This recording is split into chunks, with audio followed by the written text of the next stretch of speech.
മാമണ്ണൻ എന്ന സിനിമയ്ക്ക് ശേഷം ഫഹദ് ഫാസിലും വടിവേലും കൂടി ഒന്നിക്കുന്ന സിനിമയാണ് ആരിസൻ. വടിവേലു വേലായുധം എന്നൊരു ക്യാരക്ടറായിട്ടും ഫഹദ് ഫാസിൽ ദയാളൻ എന്നൊരു ക്യാരക്ടറായിട്ടാണ് വരുന്നത്. രണ്ടുപേരും മത്സരിച്ച് അഭിനയിച്ചിരിക്കുകയാണ്. പക്ഷേ വടിവേലുവിന്റെ ഒരു വൺ മാൻ ഷോ ആണ് സിനിമ എന്ന് വേണം പറയാൻ. ഫസ്റ്റ് ഹാഫിൽ വളരെ സ്ലോ പേസിൽ വളരെ എന്താ പറയുക, കുറച്ച് ലാഗും കുറച്ച് കോമഡിയുമായിട്ട് പോകുന്ന സിനിമ ഇന്റർവെൽ പഞ്ചിൽ ഒരു വൺ ട്വിസ്റ്റ് ഇട്ടിട്ട് നിർത്തുകയാണ്.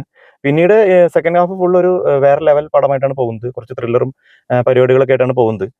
നമ്മൾ ഈ സ്റ്റോറി ലൈൻ മുമ്പ് പല സ്ഥലത്തും നമ്മൾ കണ്ടിട്ടുള്ള ഒരു സ്റ്റോറി ലൈൻ ആണെങ്കിലും സിനിമയുടെ ഒരു മേക്കിങ്ങും ട്രീറ്റ്മെന്റും അതുപോലെ തന്നെ ഇവരുടെ രണ്ടുപേരുടെ അഭിനയമാണ് സിനിമയെ എലിവേറ്റ് ചെയ്ത് നിർത്തുന്നത്. നമ്മൾ മുമ്പ് കണ്ടിട്ടുള്ള ഇപ്പോൾ തമിഴ് സിനിമ തന്നെ വേട്ടയാനിലുള്ള ഒരു ക്യാരക്ടറും അതുപോലെ നമ്മുടെ തൊണ്ടി മുതലുള്ള ഒരു ഫഹദിന്റെ ഒരു ക്യാരക്ടറും ഒക്കെ ഒരു മിക്സ് ആയിട്ടാണ് എനിക്ക് തോന്നിയത്.